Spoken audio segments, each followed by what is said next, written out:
तो देवी और सज्जनों, कैसे हैं आप लोग। उम्मीद है कि बेहतर होंगे। आज की इस वीडियो में हम बात करेंगे प्रश्नावली 7.3 का प्रश्न संख्या 5। कहता है कक्षा 9 में आपने पढ़ा है कि अध्याय 9 उदाहरण 3 में है ये कि किसी त्रिभुज की एक माध्यिका उसे बराबर क्षेत्रफलों वाले दो त्रिभुजों में विभाजित करती है। ठीक है, अब आगे बोला है उस त्रिभुज ABC के लिए, जिस त्रिभुज के बारे में बात कर रहा है उसी त्रिभुज ABC के लिए इस परिणाम का सत्यापन करके बताना है, जिसका शीर्ष दिया गया है 4,6, 3,-2 और 5,2 है। तो पहले सवाल समझते हैं। सवाल कहता है कि कक्षा 9 में हम पढ़े हैं कि कोई त्रिभुज है, मान लीजिए ABC ये त्रिभुज है। किसी त्रिभुज की एक माध्यिका, मान लीजिए शीर्ष A से इस पर एक माध्यिका खींचे AD। ठीक है, माध्यिका क्या होता है कि किसी शीर्ष से उसके सम्मुख भुजा यानी सामने वाली भुजा पर खींची गई एक ऐसी भुजा जो इस भुजा को समद्विभाजित करता हो। जैसे ये AD माध्यिका खींचे, ये क्या किया, BC को समद्विभाजित कर दिया BD और DC में। उसी तरह मान लीजिए अगर B से खींचते माध्यिका BE तो क्या करता, सामने वाली भुजा को दो बराबर भागों में बांट देता। ठीक है, अगर C से खींचते तो यहाँ भी इसको दो भागों में बांट देता। तो हमको एक ही माध्यिका लेकर के ये सत्यापित करना है कि बांटने के बाद जो हमारा दो त्रिभुज बन रहा है, एक ठो ये वाला और एक ठो ये वाला, दोनों त्रिभुज का क्षेत्रफल बराबर होता है। ठीक है, ये हमको बताना है। तो A का निर्देशांक दिया है 4,-6, B का दिया है 3,-2 और C का दिया है 5,2। तो पहले हमको D का निर्देशांक निकालना होगा, तब नहीं इस त्रिभुज का क्षेत्रफल निकालेंगे। तो D क्या है, तो BC का मध्य बिंदु है। तो लिखेंगे दिया है त्रिभुज ABC के शीर्षों के निर्देशांक। त्रिभुज ABC के शीर्षों के निर्देशांक A 4,-6, B 3,-2 तथा C 5,2 है। ठीक है, ये ABC का निर्देशांक पता चल गया।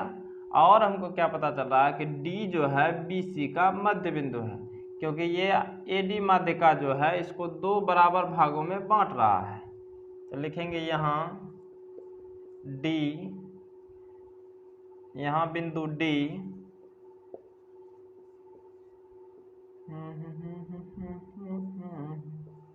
भुजा BC का मध्य बिंदु है, मध्य बिंदु है। तो हम D के निर्देशांक, अतः बिंदु D के निर्देशांक निकाल सकते हैं। बिंदु D के निर्देशांक कैसे निकालेंगे, तो मध्य बिंदु के निर्देशांक का सूत्र होता है x1 + x2 बटा 2 और ये हो जाएगा x1 y1, ये x2 y2।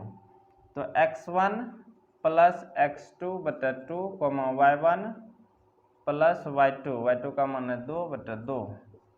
तो 3 और 5 8 बटा 2 और -2 + 2 0 बटा 2, ये 2 चौके 8 और 4,0, क्योंकि 0 बटा 2 तो 0 हो जाएगा। तो हमको D का निर्देशांक पता चल गया 4,0। तो अब क्या करेंगे, दो त्रिभुज हमको जो बन रहा है, ये त्रिभुज ABD और ये त्रिभुज ADC, हमको दोनों का क्षेत्रफल निकाल करके बराबर साबित करना है। तो बराबर साबित करने के लिए हम फॉर्मूला लगाएंगे त्रिभुज ABC, त्रिभुज का क्षेत्रफल वाला। तो लिखेंगे चूंकि त्रिभुज का क्षेत्रफल बराबर होता है 1/2 x1 y2 - y3 + x2 y3 - y1 127, 231, 312 + x3 y1 - y2। ये सूत्र का प्रयोग करके पहले त्रिभुज ABD का क्षेत्रफल, तो त्रिभुज का क्षेत्रफल बराबर 1/2 x1 y2 - y3 plus x2 y3 - y1 plus x3 y1 - y2 का प्रयोग करेंगे। तो ABD का क्षेत्रफल निकालना है, तो निकालेंगे त्रिभुज ABD का क्षेत्रफल। थोड़ा छोटा छोटा लिख रहे हैं। ABD में इसको मान लेते हैं x1, ये y1, ये हो जाएगा x2 y2 और ये x3 y3, ठीक है। तो 1/2 x1 माने हैं 4 को, y2 है -2 माइनस y3 है 0 प्लस x2 का मान है 3, y3 का मान है 0 माइनस y1 का मान है -6, तो माइनस माइनस प्लस हो जाएगा, प्लस x3 का मान है 4, y1 का मान है -6 माइनस y2 का मान है -2, तो माइनस माइनस क्या हो जाएगा, प्लस। अब इसको हल कर लेना है। 1/2 4 गुना -2 घटा -0, तो -2 हो जाएगा, प्लस 3 गुना 0 और 6 हो जाएगा, 4 गुना -6 प्लस 2 यानी -4 हो जाएगा। तो इसको हल करेंगे तो 1/2 4 दूनी -8, 3 4 18, 4 चौक 16, ये प्लस गुना माइनस माइनस हो जाएगा। तो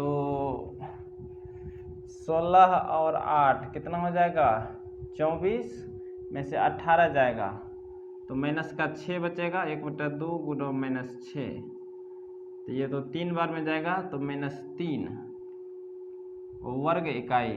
लेकिन क्षेत्रफल कभी भी ऋणात्मक नहीं होता है, लिखेंगे क्षेत्रफल ऋणात्मक नहीं होता है, अतः त्रिभुज ABD का क्षेत्रफल बराबर 3 वर्ग इकाई। इसको समीकरण 1 मान लेंगे। हमको त्रिभुज ABD का क्षेत्रफल पता चल गया। अब निकालना है ADC का क्षेत्रफल, क्योंकि ये और ये दोनों निकालेंगे तब ना बराबर करेंगे। तो लिखेंगे अब त्रिभुज ADC का क्षेत्रफल बराबर 1/2 x1। इस बार x1 y1 बदल जाएगा, ए में तो यही रहेगा, ये हो जाएगा x2 y2 और ये x3 y3। तो x1 का मान है 4, y2 माइनस y2 का मान 0 माइनस y3 का मान है 2, प्लस x2 का मान है 4, y3 माइनस y3 का मान है 2 माइनस y1 का मान है -6, तो माइनस माइनस प्लस हो जाएगा, प्लस x3 का मान है 5, y1 माइनस y1 का मान है -6 माइनस y2 का मान है 0। बस इसको हल कर लेना है। 1/2 4 गुना 0 में 2 घटाएंगे तो -2, प्लस 4 गुना 6 और 2 8, प्लस 5 गुना -6, तो 4 दूनी -8 प्लस 4 8 32, 5 6 के 6 5 30, तो 30 और 8 कितना हो गया, 1/2 गुना 30 और 8 38 हुआ, माइनस का और प्लस का 32 है, तो -8 बच जाएगा घटा उठा के। तो 2 से 8 4 बार, सॉरी 30 और 8 38 में घटाएंगे 32, तो माइनस का 6 हो जाएगा, और 2 से 6 खिलाएंगे 3, ये भी माइनस में ही आ रहा है। तो यहाँ भी वही लिखेंगे कि चूंकि क्षेत्रफल ऋणात्मक नहीं होता है, चूंकि क्षेत्रफल ऋणात्मक नहीं होता है, अतः त्रिभुज ADC का क्षेत्रफल बराबर 3 वर्ग इकाई। इसको समीकरण मान लेते हैं 2।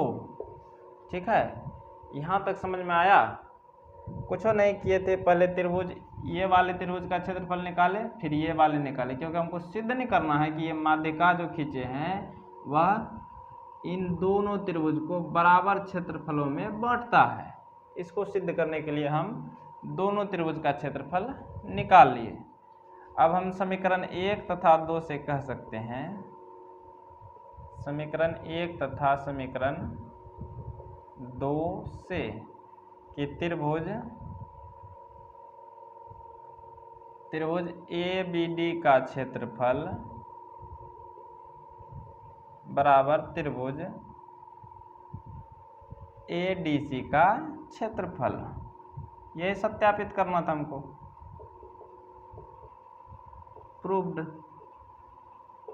ठीक है, त्रिभुज ABD का क्षेत्रफल बराबर त्रिभुज ADC का क्षेत्रफल, आराम से कर दिए।